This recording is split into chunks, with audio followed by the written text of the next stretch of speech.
心要保护你杀父仇人的女儿，你对得起你父亲的在天之灵吗？玉盘呐，爹无能啊，不能给你报仇啊。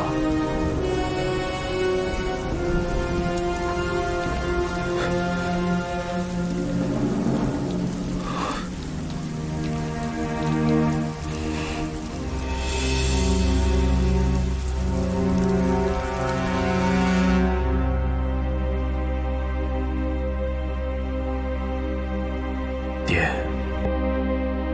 你也觉得我做错了吗？如果只有报仇才算尽孝，守护冲火宫才算尽忠，那我现在到底是该尽孝还是尽忠？爹，你告诉我，我该怎么办？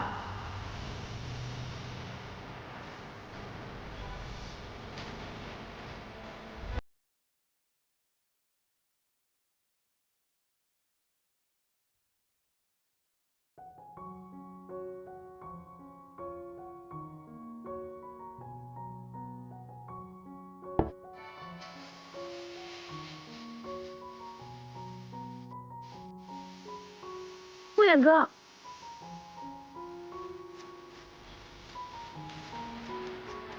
顾远哥，你为什么要躲着我？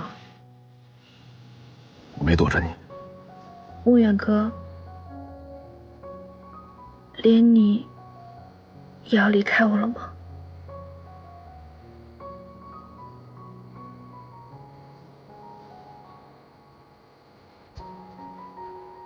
少公主多心了。我没有多心。顾远哥，你是不是跟其他人一样，对我特别失望？姑姑的死，海棠的死，朱砂受伤，秘籍被毁，全都是因为我。现在整个崇火宫没有一个人支持我。我知道我自己特别的没用。宇文长老也说的很对，我根本就没有资格做崇火宫的公主。所以我想清楚了，我愿意把崇火宫公主的位置让给你。莫远哥，你可以答应我吗？帮我守护好崇火宫。我不能答应。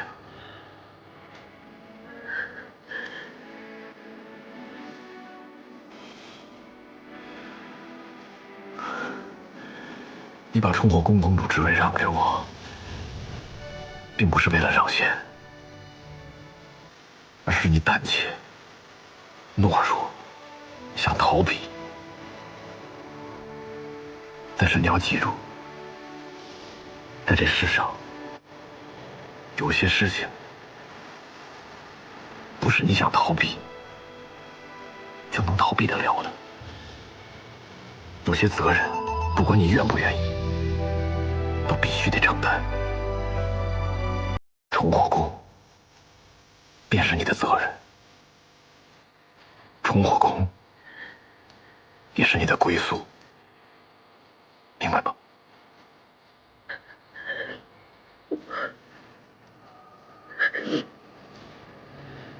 对不起，莫远哥。不要再道歉了。崇火宫不需要一个事事道歉、动不动就认错的公主，而是需要一个敢于担当、敢于带领所有人并肩作战的公主，懂吗？并肩作战的公主吗？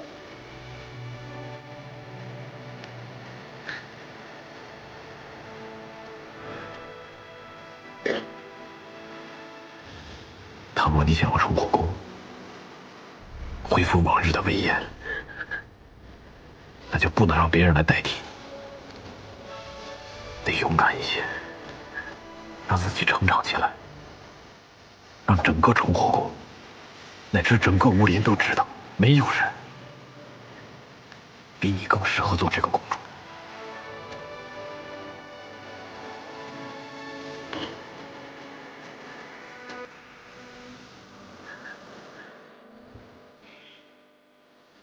别怕，有我在。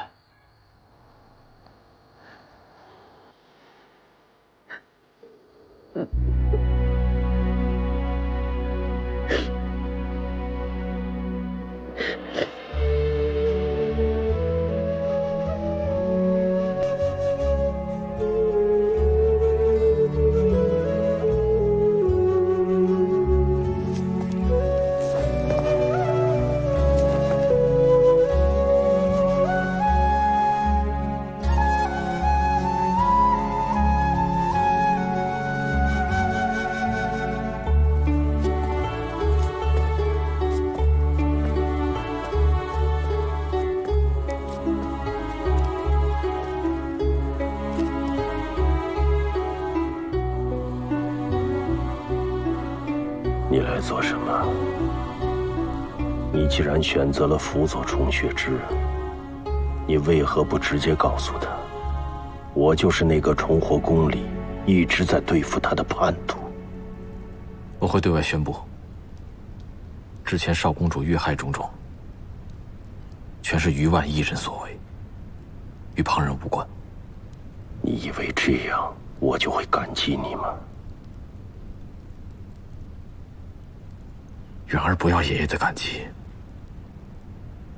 远儿只希望爷爷心中不要再有仇恨。你的父亲，我的儿子死在了重叶的手上，你竟然让我忘记仇恨？难道这一切就永远这样无休无止吗？你让我如何释怀？爷爷，我知道父亲的死你一直无法释怀，可我又何尝不是呢？但是您别忘了，少公主当时年幼无知，对当年的事情更是毫不知情，她是无辜的呀。穆远只是希望爷爷别再伤害她了。倘若少公主有什么闪失，那这重火宫我也不会待下去。你为了他，竟然到了如此地步。我知道，爷爷想让我掌管重火宫，但是对不起爷爷，远儿让您失望了。我没有什么雄心大志，也不想成为什么武林翘楚啊。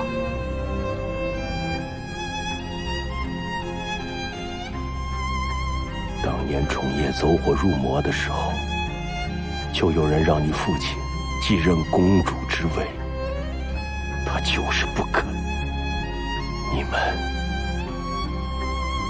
你们还真是父慈啊！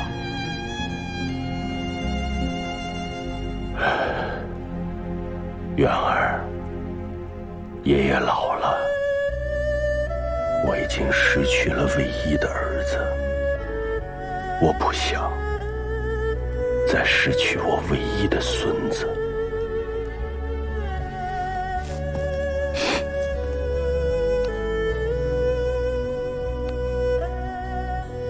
爷爷，您放心，您永远都不会失去孙子。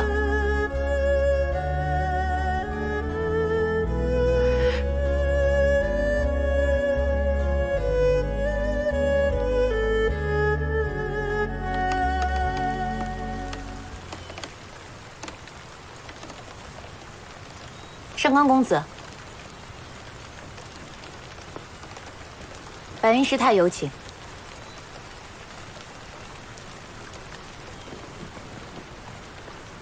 公子请留步，白云师太说了，只见上官公子一人。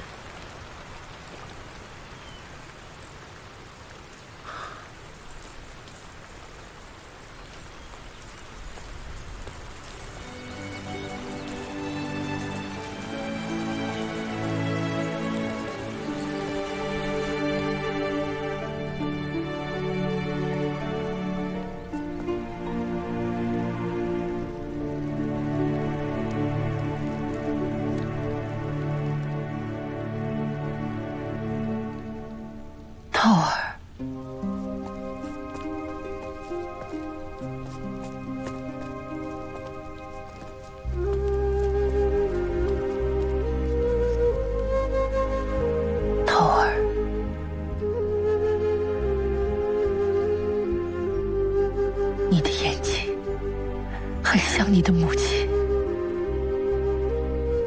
是他认识我的母亲。你的生母叫白露，也是我的亲姐姐。师太的意思是，我现在的母亲不是我的生母。透儿，这些年我一直在犹豫，是否将真相告诉你。可是我不知道你是否能接受这个事实。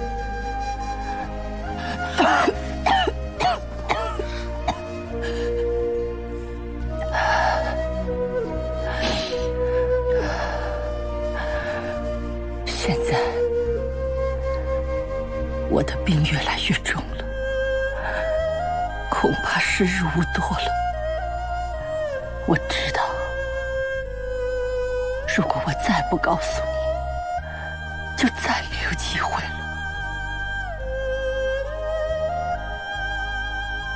桃儿，你跟我来。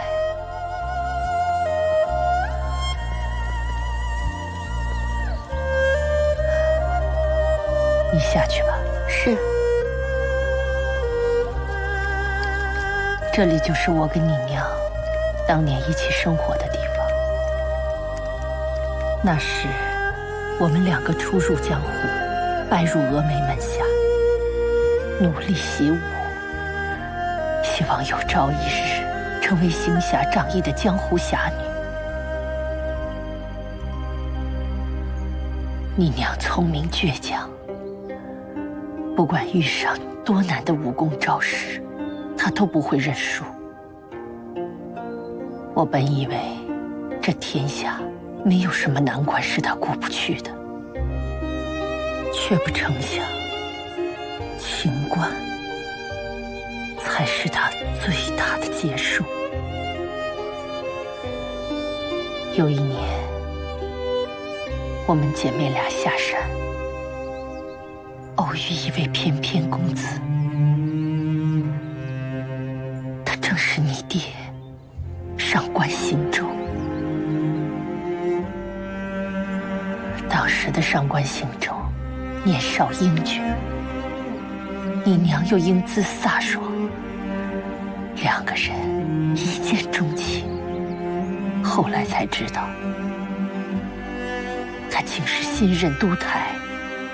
更没有想到的是，上官行舟当时已经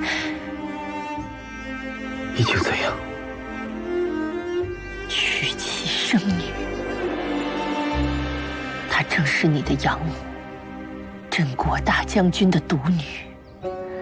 你爹当年年少气盛，踌躇满志，一心想为朝廷效力。娶镇国将军的女儿，实为政治联姻。认识你，是我今生最大的幸事。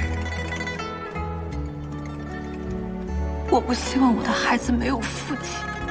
你说什么？孩子？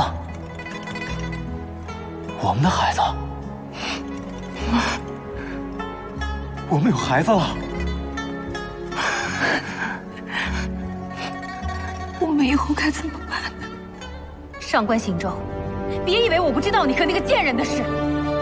如果我把这件事告诉我爹，你的国师还当得成吗？那个贱人不能活！你想干什么？姐，你快走！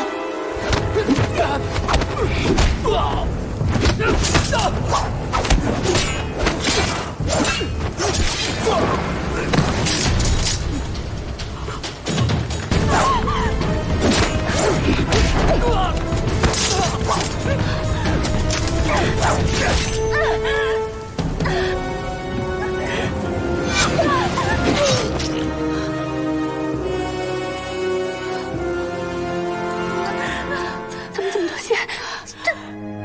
这怎么办？没事的。姐，答应我，抱孩子。不是，快去呀！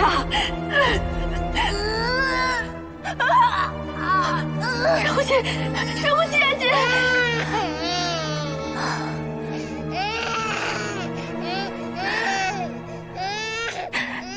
玲珑记头，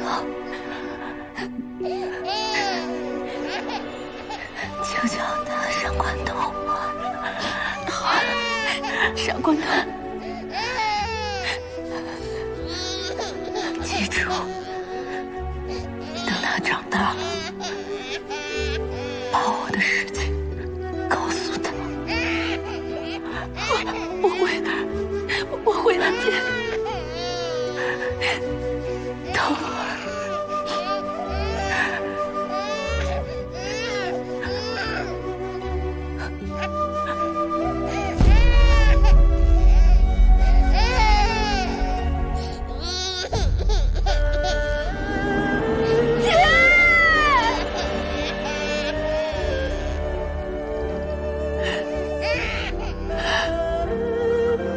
玲珑剔透，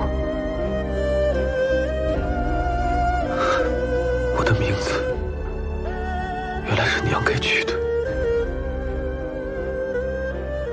你娘死的那一刻，我真想杀了上官行舟。如果不是他贪图权势，辜负你娘，你娘就不会死。可是还没有等到我去找他，他就来了。露儿，露儿，你怎么了，露儿？你睁开眼睛看看我啊！我来了，露儿。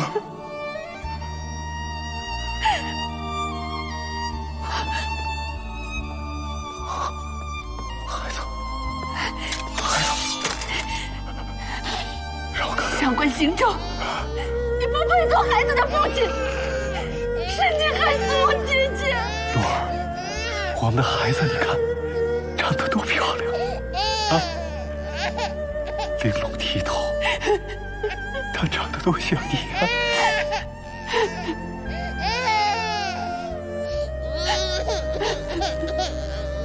露儿，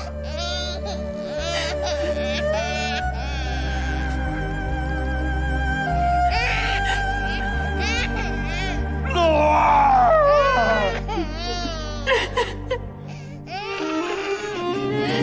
你让我今生到什么还呀？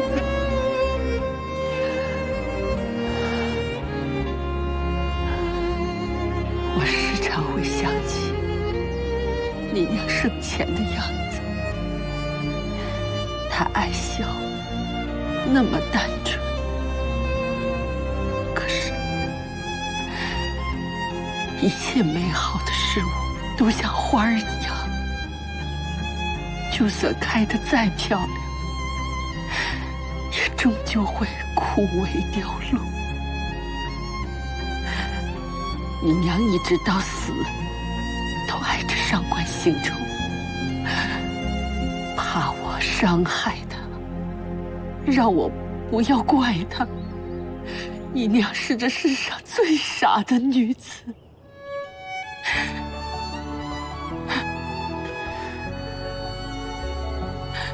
有时候，傻和痴情都是一样的。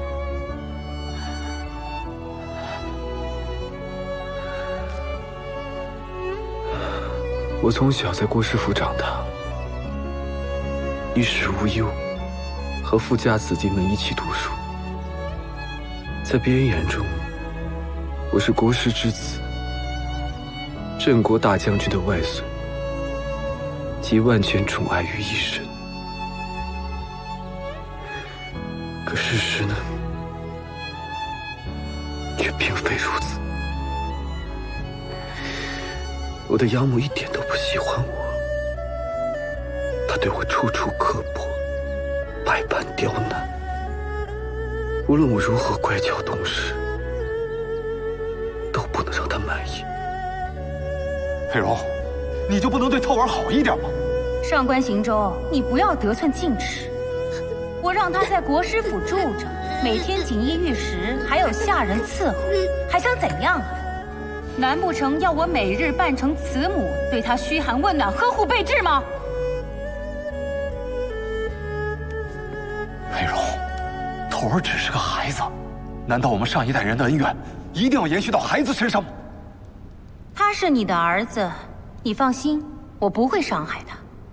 但你也不要奢望他能从我这里得到更多的。你可知道这完颜是何意啊？透儿知道，完颜是为美玉。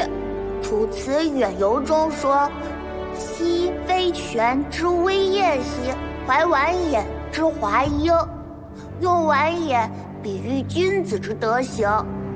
我透儿真是小小年纪就知道君子之道了，将来长大了一定是国之栋梁啊！透儿，你愿意学武吗？只要爹爹喜欢，透儿就愿意。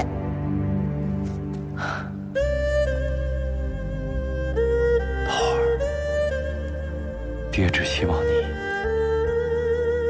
平平安安的。后来，父亲便送我去灵剑山庄习武。刚开始，父亲还偶尔会来看看我，可后来，父亲来的次数就越来越少了。我以为是他害怕打扰我习武，我以为只要我再努力一些，再用功一些，父亲就会回来。结果他就再也没有来过。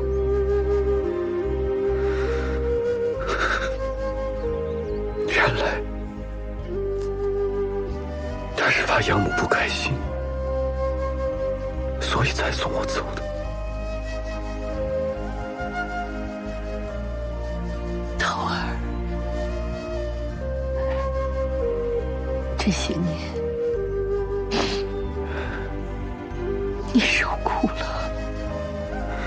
以前我一直想不明白，为何别人家的孩子可以母慈子孝，其乐融融，而我却不行。原来我根本就不是他的亲生孩子，他怎会容我鸠占鹊巢？姨母，姨母你怎么样？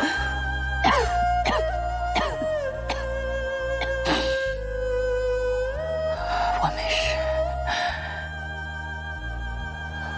姨母很清楚自己的身体，能够在临死前见到你，转告姐姐临终的话，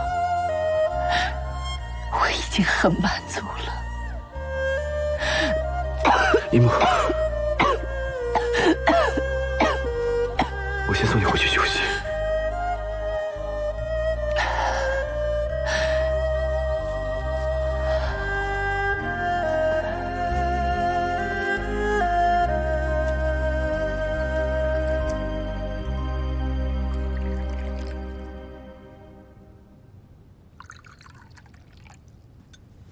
喝药了。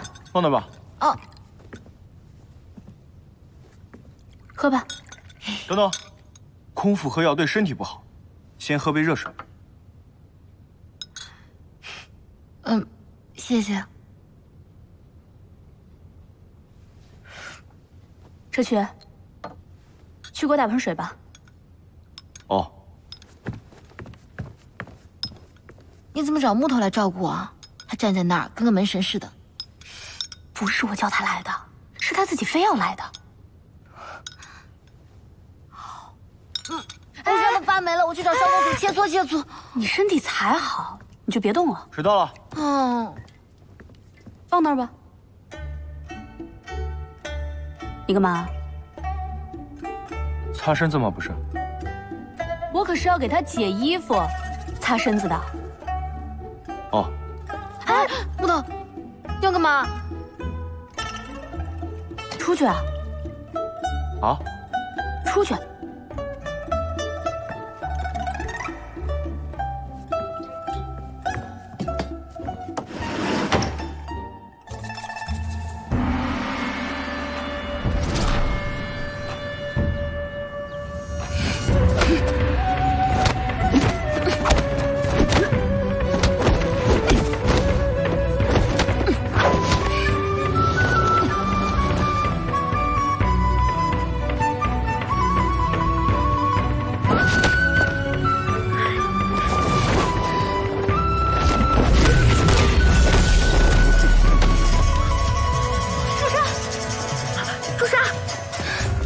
没事吧？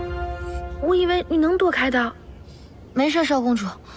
不过刚才，你真的好快啊！是啊，我也觉得你的功力明显进步了很多。难道是夺王丹的作用吗？什么夺王丹啊？哦，之前在月上谷的时候，上官公子给了我一颗药丸，据说吃过以后可以百毒不侵。也许是这个药丸提升了我的功力。还有这种药，少公主，这药这么厉害，能不能给我们几颗啊？这世上只有2颗，已经没有了。上官公子1颗，我1颗。少公主，这上官公子对你可真好，几次3番救你不说，还送这么珍贵的药，他是不是喜欢你啊？没有，你别瞎猜。那怎么会送这么珍贵的东西啊？志群，我问你，是你会送吗？你们不要误会了，上官公子他保护我，是因为受人所托。哦，原来是这样啊。哦。那你呢？你如何去面对将来之事？你如此不经世故，江湖险恶，你尚未经历万分之一，你怎么去保护自己？与你无关。上官公子，你现在人在何处？是否有一刻想起过我？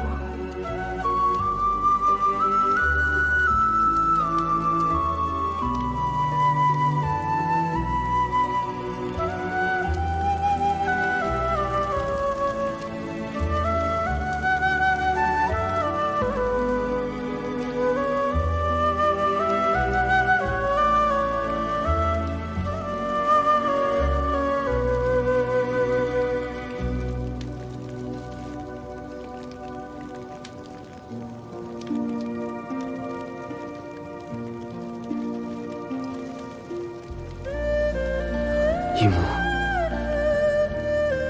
谢谢你将一切的真相告知于我。你一路走好。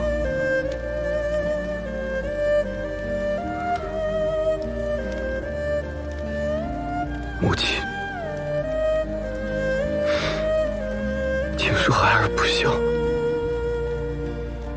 到今日才来看你。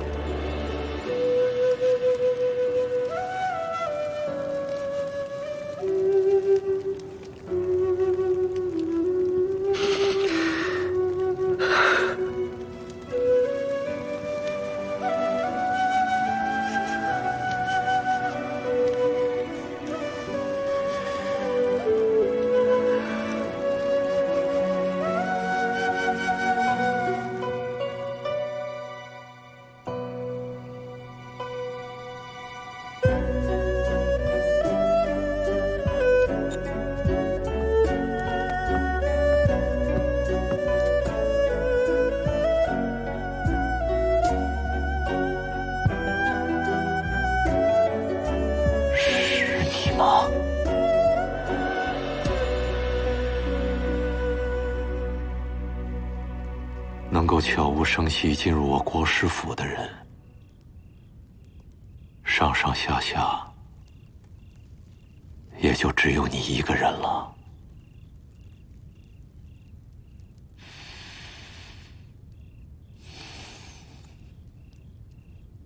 10年了，徒儿。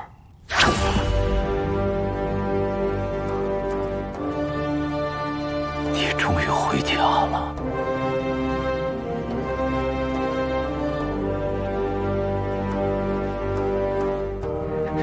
你可以抛弃我，我不怪你，但你不可以抛弃我娘。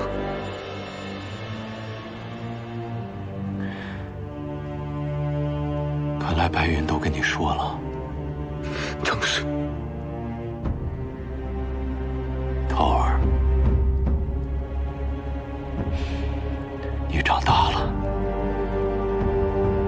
作为一个男人，这件事情上，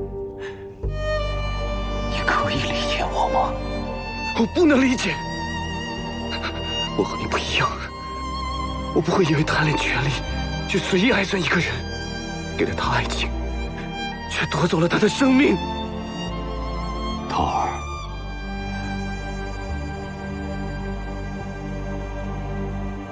都是我的错。当年我一门心思追求权力，可是我忘记了我的身份，不该拥有我想要的爱情。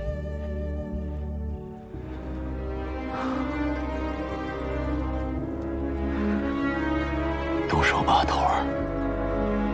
到那边之后，我一定会亲口跟你娘道歉的。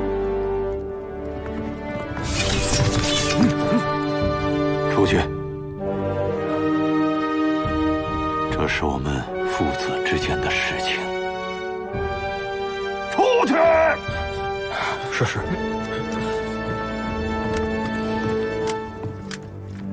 涛儿，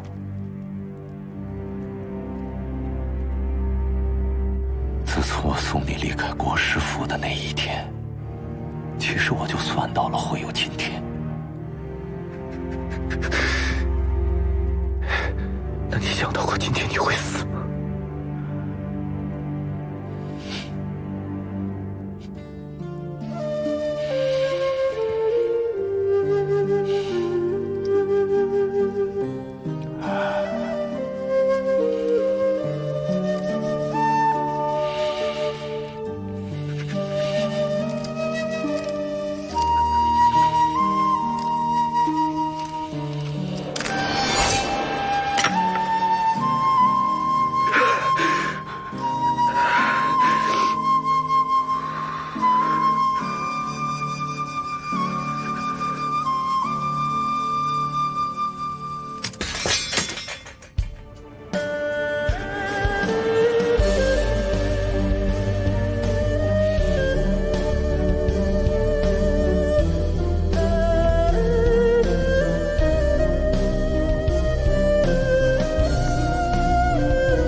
莫远哥，我刚好有事找你。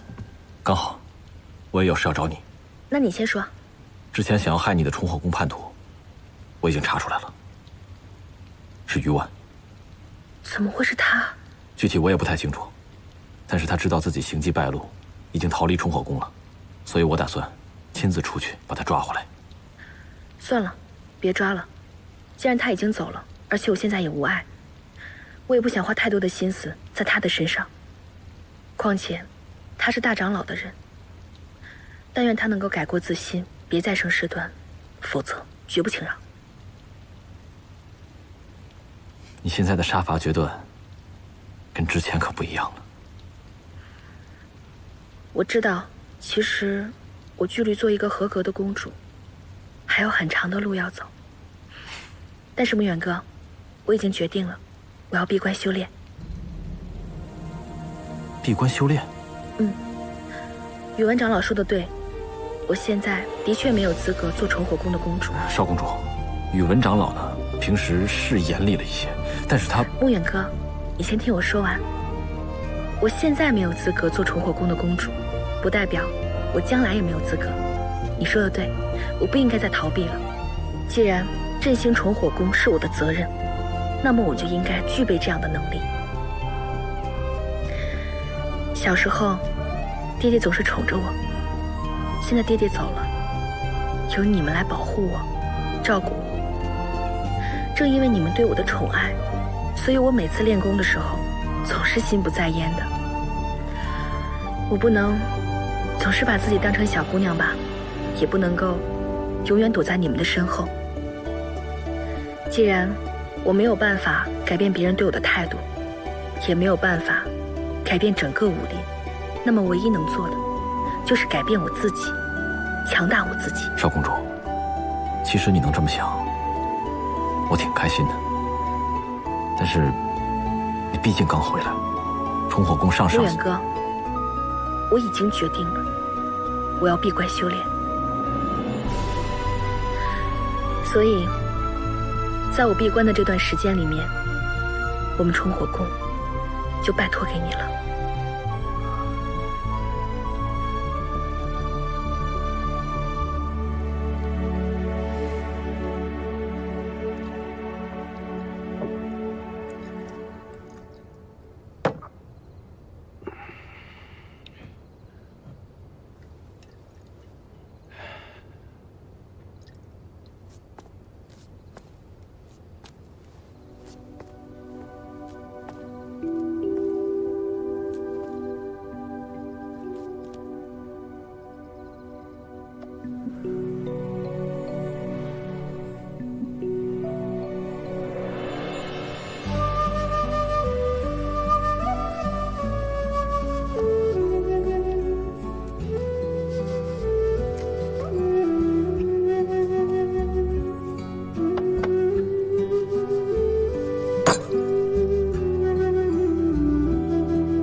还是你的父亲吧。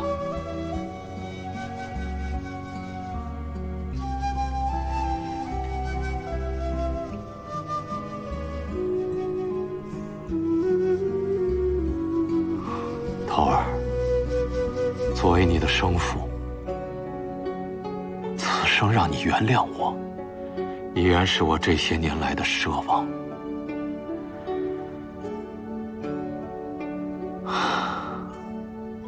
没想到，我们父子见面，竟是如此这般。你我之间，是拿不起，更加放不下。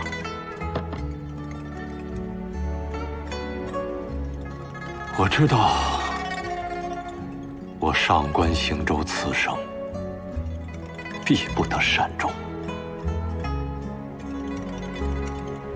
人在江湖，你可得好生照顾你自己呀。你的虚伪，只配你的无情无义。对我来说，你仅仅是生父，给了我生命，却给不了我依靠；给了我一个屋檐，给不了我一个家。你为何不干脆让我像一个孤儿一样长大？你把我当成一只没有尊严的丧家犬一样，丢弃在灵剑山中。我只能金玉其外的活着，伪装成风流的浪子，让外人肆意丑化。当我被毒害的时候，我就像一只无意的金鸟，无助挣扎。你可曾想过，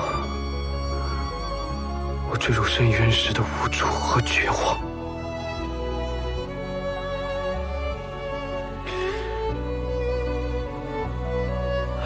当我对这个世间感到痛不欲生、万念俱灰的时候，你在哪儿？当我对这个世间感到痛不欲生、万念俱灰的时候，你你在哪儿？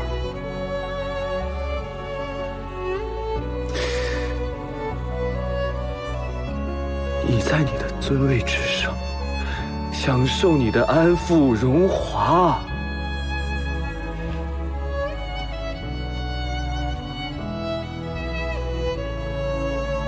朵儿，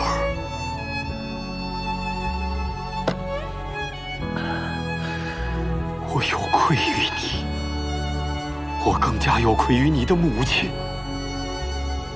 权力，它就是一个陷阱，一步错，步步错。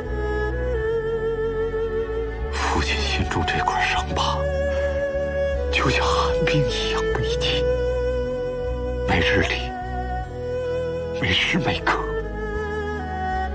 就像刀割一样，痛彻心扉。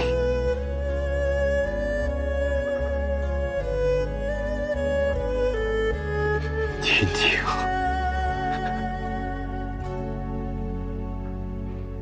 亲情在这人世间是何等的弥足珍贵，可我却抛弃了它。我一头扎进权力的这个深渊里，我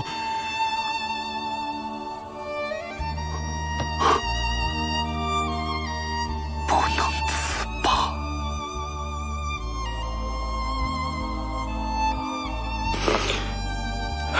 全都是废话。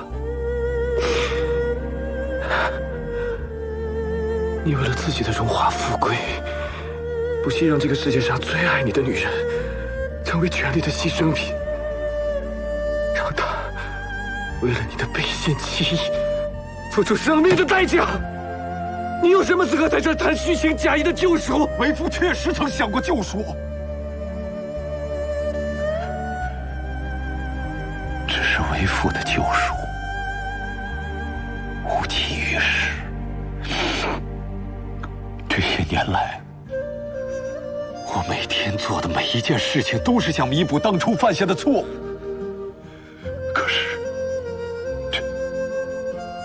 可是这个错误越犯越大，大到我已经无力回天了。我只能向你隐瞒实情。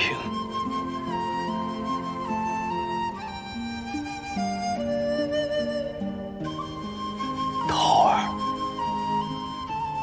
你可曾记得当日我送你走的时候，我把你抱在怀里，久久不肯放手，因为我害怕，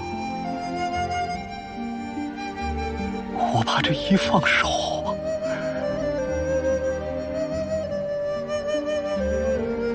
就是一辈子。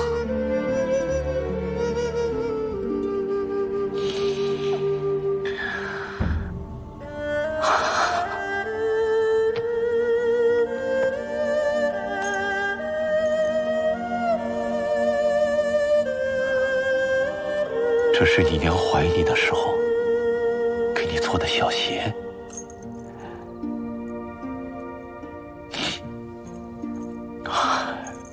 这也是我唯一一件可以睹物思人的物件了。咱们这个家，我已经失去了你的母亲，我不想再失去你了。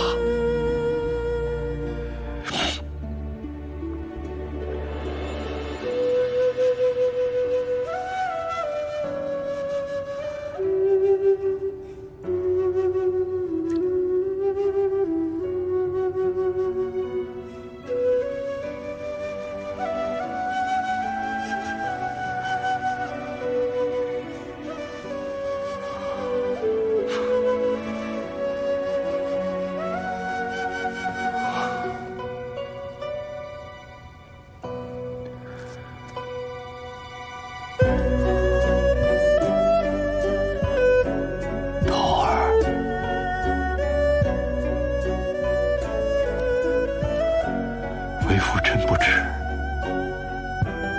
此生再以何种颜面来见你。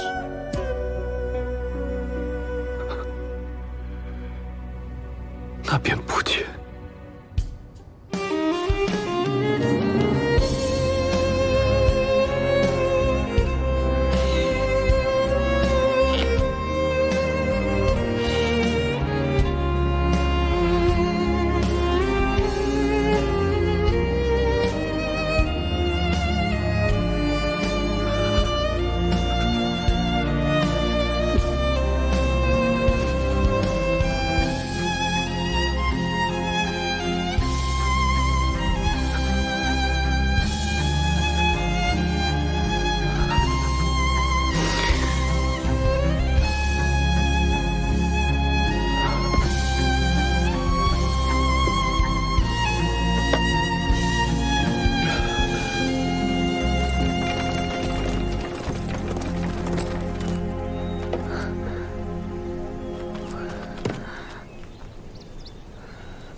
我听说了你和爹的事，便赶了过来。姐姐是来责怪我的吗？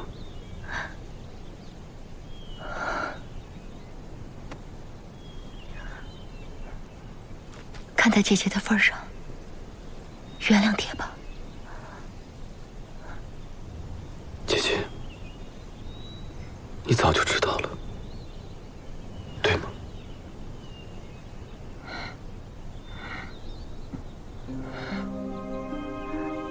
头儿，其实我一直把你当作亲弟弟看待，虽然不是同一个生物，但是我们从小在同一个屋檐下长大，还有同一个父亲啊。姐姐，你知道吗？小时候我很羡慕你，我不知道做错了什么，他们会那样对我。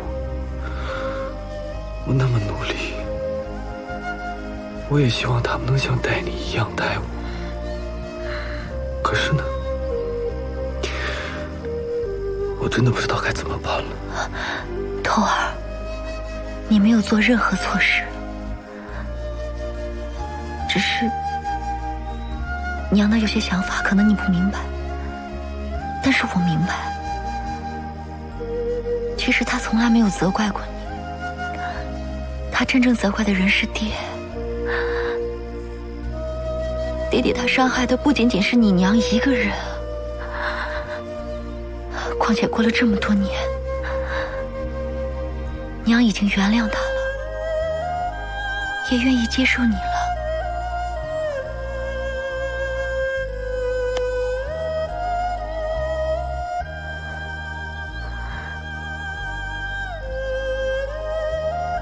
我无法原谅一个背信弃义的人。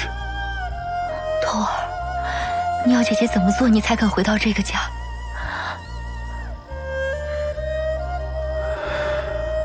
姐姐，我只想一个人生活。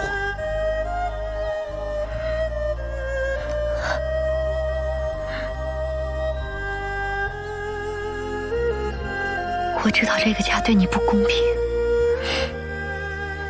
我不会逼你做出选择的。但是你要记住，爹永远是在保护你的。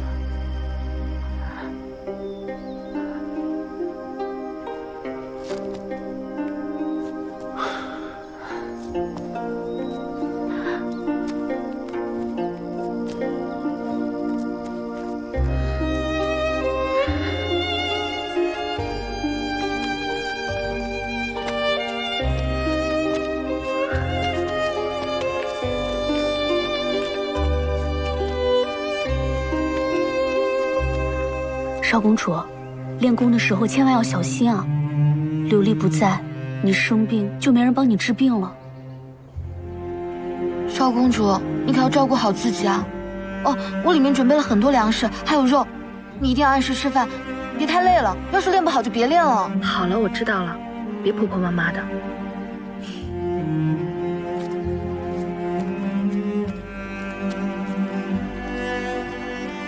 少公主，我向你保证，在你闭关期间，一定会把重火宫管理得井井有条。这是我最后一次叫你少公主。在你出关之时，便是重火宫堂堂正正的公主。还有，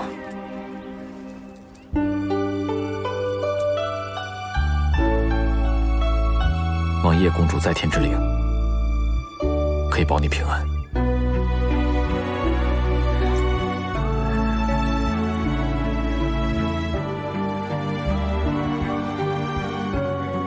那我先进去了。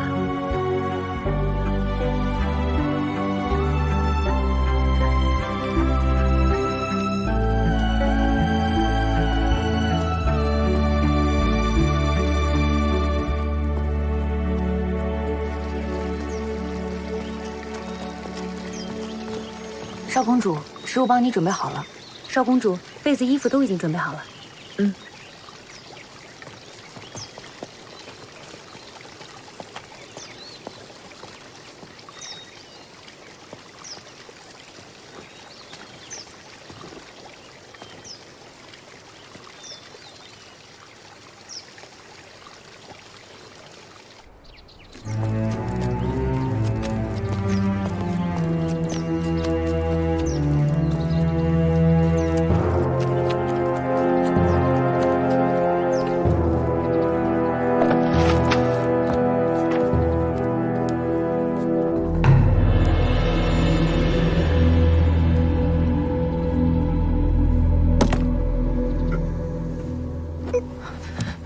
小心！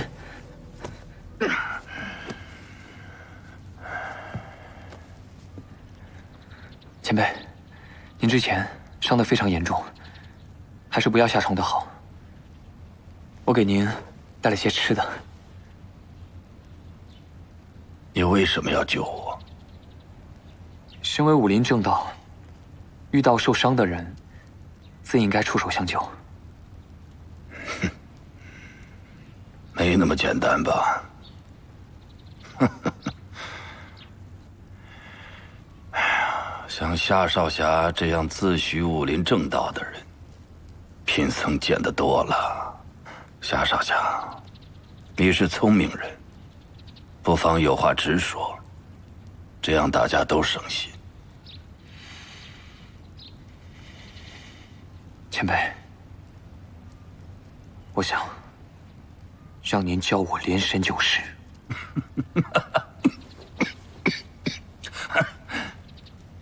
哎呀，果然是为了连神九式啊！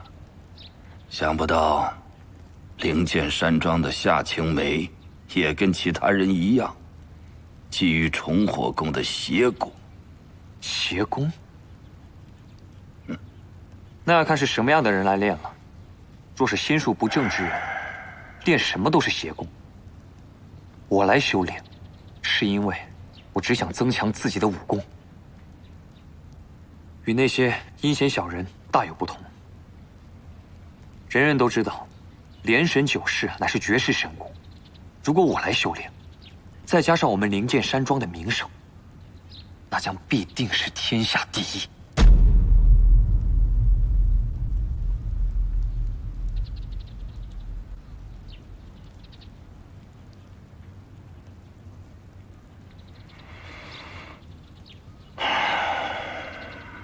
是啊，既然是绝世武功，哪个习武之人不想得到它呢？哎，也罢，我现在的身体已经是半个废人了，即便是痊愈，也很难再习武了。不如就将连神九式传授于你，你让我在有生之年能够见识一下，这武林中人人争抢的神功，到底是何种威力。多谢前辈。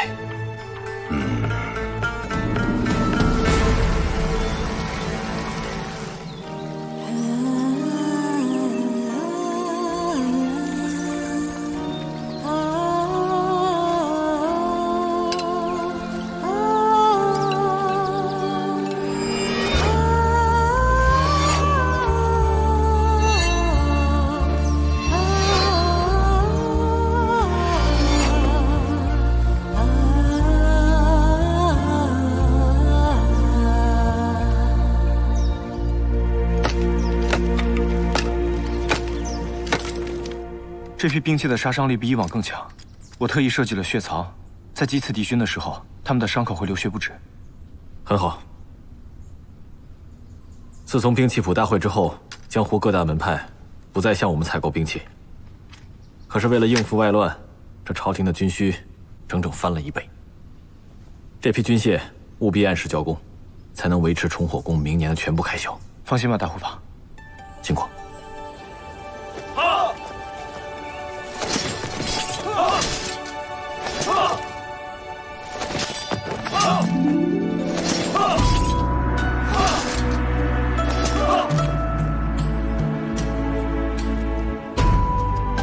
手伸直，马步扎稳，继续。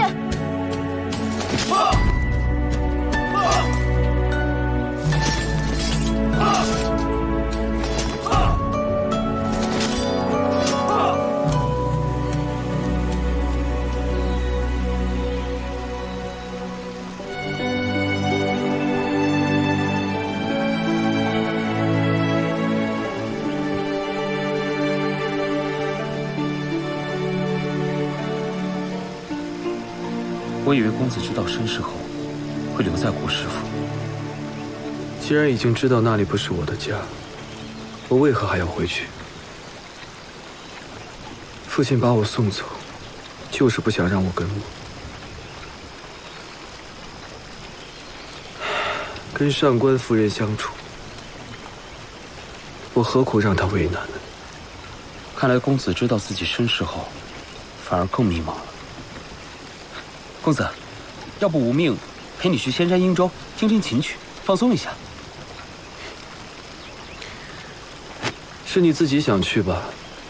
我是一心为公子着想，我怕你一个人会烦心，觉着憋闷。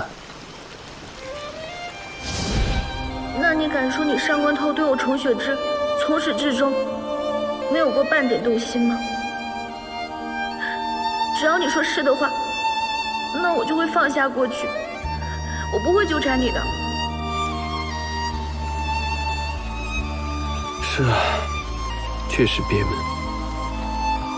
我原以为听曲喝酒能解世间愁苦，却发现酒不能让人更清醒，但却可以让人一时忘记痛苦；曲不能让人更快乐，但却可以假装粉饰太平。可说到底，终究不过是一时逃避而已。既然公子想得如此清楚，看来这仙山鹰洲是没必要去了，还不如咱们这月上谷，空气芬芳，鸟语花香，更适合我家公子思考。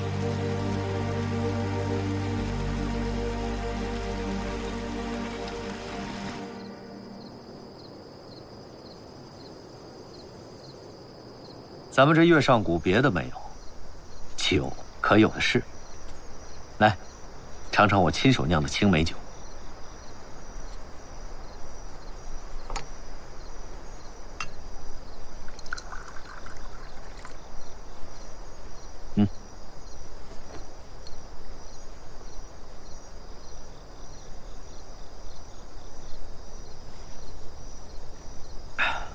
梅香飘逸，酒香清纯呐。白天我刚说过，喝酒只是为了一时逃避，现在却又，真是可笑。小偷，你认为喝酒是逃避吗？人人都说，咱们月上谷是世外桃源，争着抢着要来，那可不都是逃避吗？可我现在除了逃避，还能做什么呢？小偷，你以后会明白，逃避并没有用。要知道，你是国师的儿子，想像我一样过闲云野鹤的生活，那是不可能的。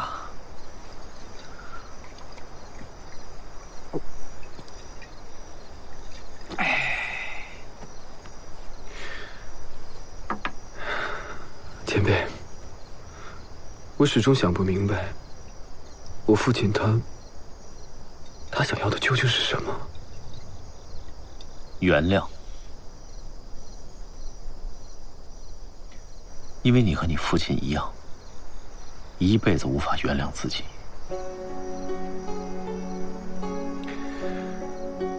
可他为何要把我送到灵剑山中？为何又要对我避而不见？如果你有这么多疑问的话，应该跑去跟他当面问清楚。要知道，恨和埋怨只会换来折磨，无法得到想要的答案。你要记住，父为子刚。想要了解自己，先要了解你爹，无论他是好还是坏。我还是喜欢一个人喝，自己好好想清楚吧。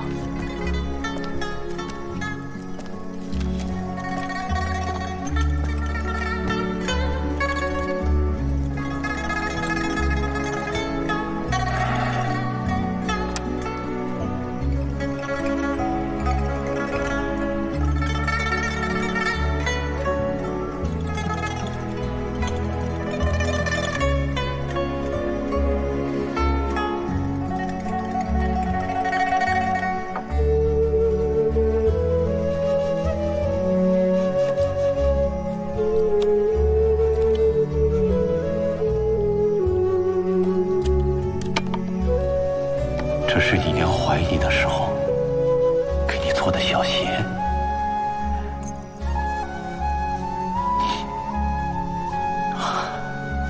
这也是我唯一一件可以睹物思人的物件了。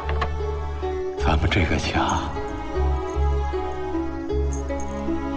我已经失去了你的母亲。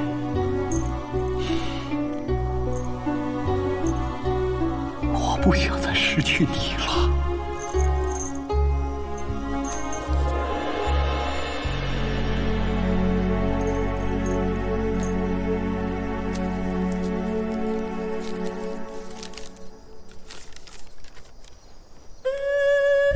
涛儿，你可知道这完颜是何意啊？透儿知道，完颜是为美玉。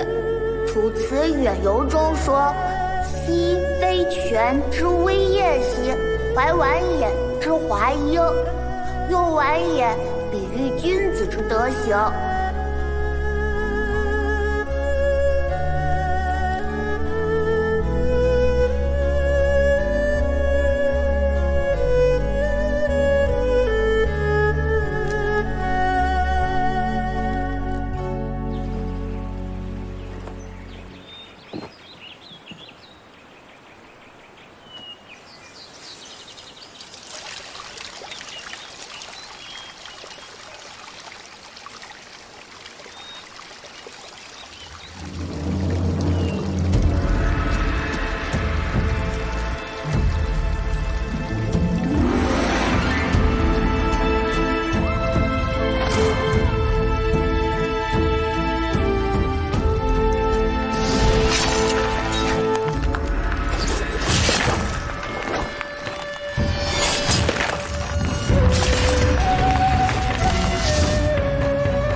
我一定会学会连身救世，一定会变得更强大。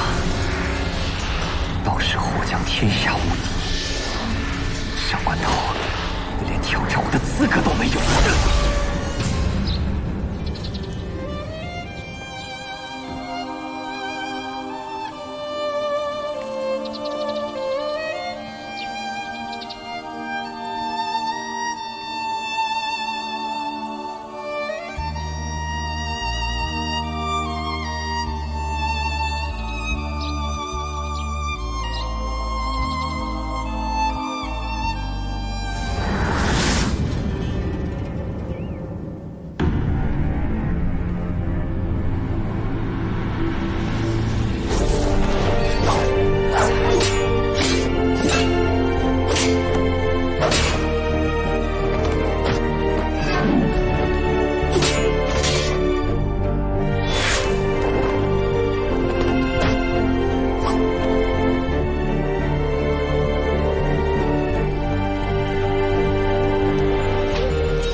丽丽，你说，我和车曲我俩谁进步大？我看啊，车曲的功力进步比较大。哼，怎么可能？为什么？人家车曲还没用全力就和你打成了平手。我不信，你起来，我们再比过。啊，不比了，不比了，哎呀，你也打不过我。好了好了，明天再比吧。大护法还叫我们去督造兵器呢。他呀，也不知道最近是不是有什么烦心事儿，常常愁眉苦脸的。自从少公主入关，大护法就不曾笑过。是啊，这少公主都快闭关1年了，也不知道她在里面过得好不好。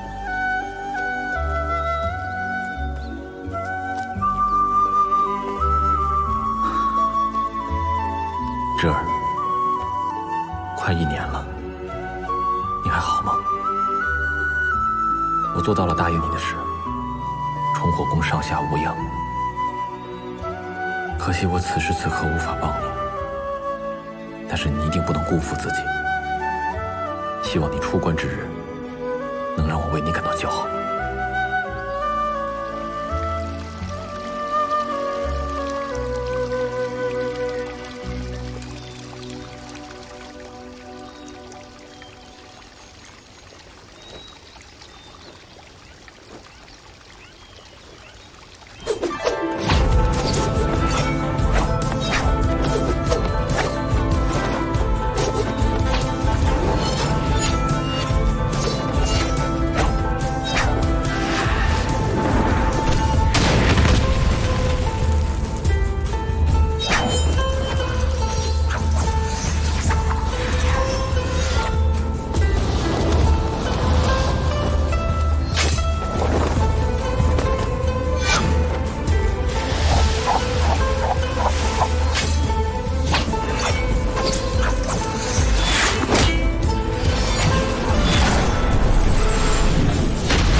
誓言方丈此次召我们前来，不知所谓何事啊？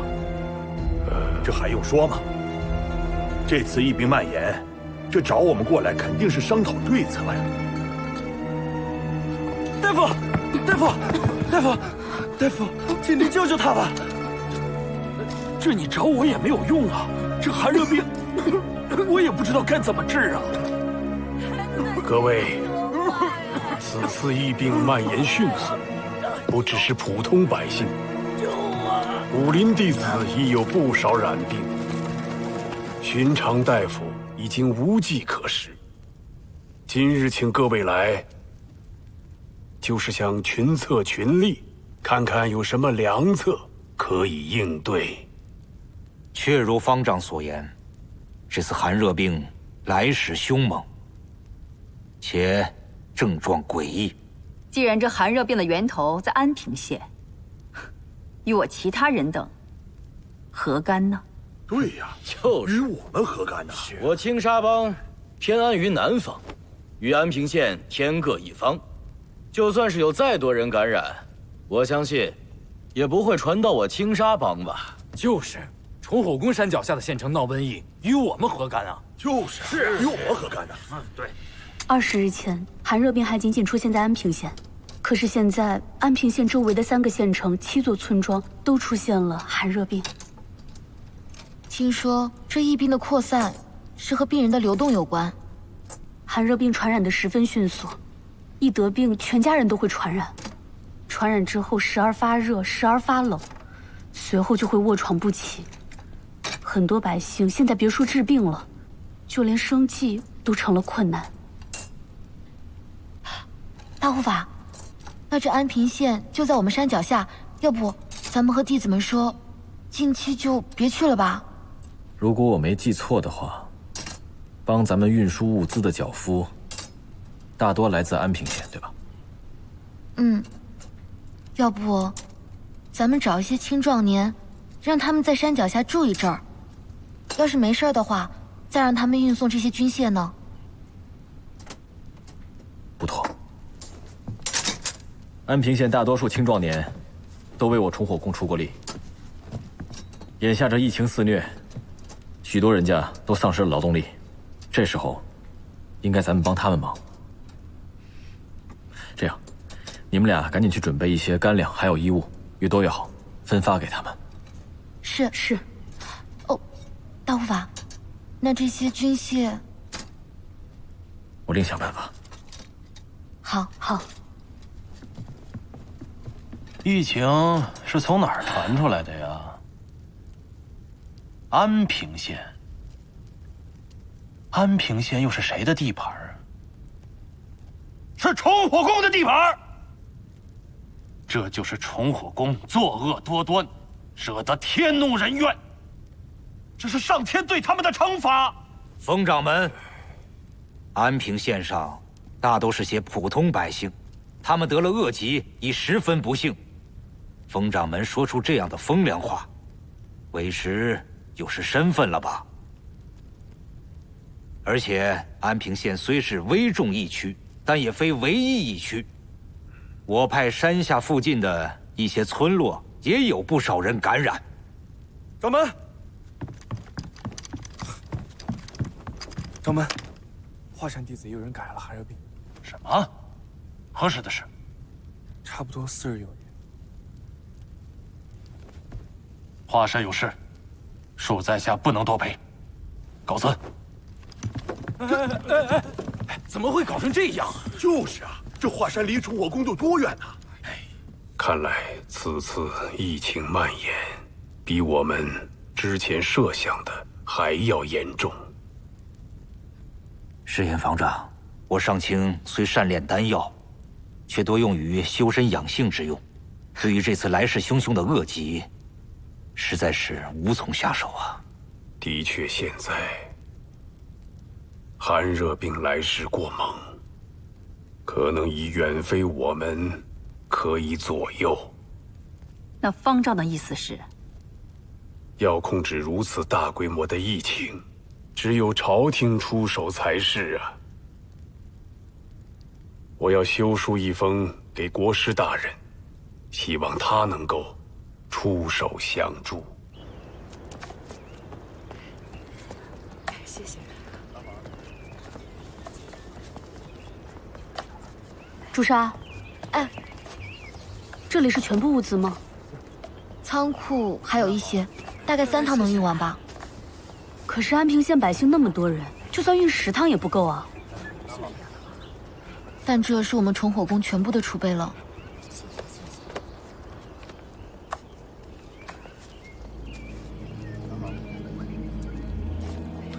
朱砂，那个人怎么带着刀啊？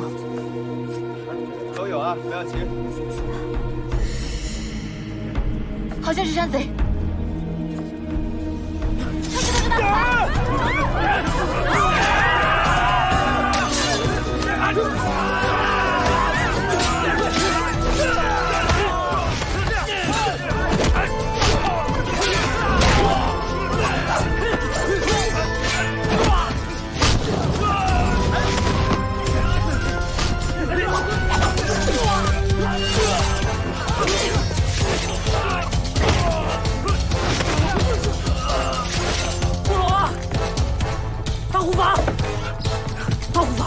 山贼来抢劫物资了，在哪儿？在广场。走。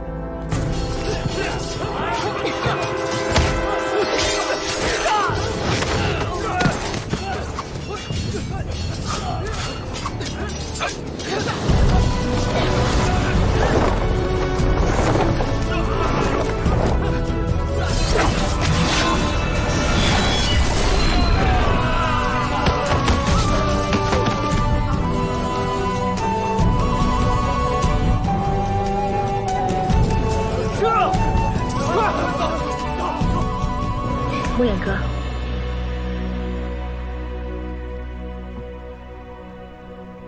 一年不见，受苦了。公主，没想到你的武功进展如此神速。是啊，闭关1年，公主收获如何？我虽然练成涟漪，但只是练到第5式。闭关期间，我已经用尽了全力。如果我还想要突破的话，唯有继续修行了。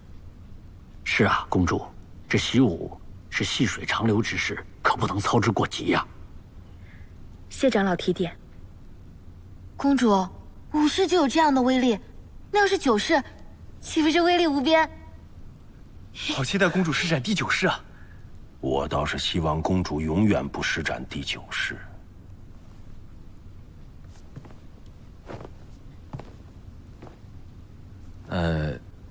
宇文长老的意思是，希望公主能够保存实力，以免引起江湖其他门派的非议。对了，他们为什么要抢我们崇火宫的物资啊？公主，你一直在闭关，不知道外面发生了什么。近2月以来，安平县一带发生了寒热病的疫情，殃及了很多百姓。大护法让我们把物资拿去送给他们，估计是山贼知道了，便来抢我们这些物资。看来这寒热病是罪魁祸首，不容小觑啊。没错，现在疫情每日都在加剧，很多地方都变成了荒村，山野间分种遍地。我们崇火宫和周围的百姓一衣带水，这次疫情的爆发，我们绝对不能袖手旁观，否则崇火宫也会被疫病所占据。琉璃，你懂得医术，你可愿意随我一起去寻找医治寒热病的办法？我愿意。公主，还有我们。公主刚刚出关，为何不以宫中事务为重？啊，其实啊，这周围百姓的事也是我们崇火宫的事。公主为百姓分忧，也是为崇火宫分忧啊。尉迟长老说的是，仁者就应当心怀天下才是。宇文长老也不必太过担心，眼下崇火宫就只有运输兵器1件要紧事，我来处理就好了。公主，我跟车渠先去送一批兵器，之后便去与你们会合。好。陆端寺誓言方丈来信，说近日北方各地寒热病肆虐，希望朝廷出手控制。不是，下官这次去北方视察，看到乡间百里，许多户人家都因感染疫病而绝户，着实可怕呀。可现在正值祭天大典，我又是这祭天大典的主事，时时分身乏术啊。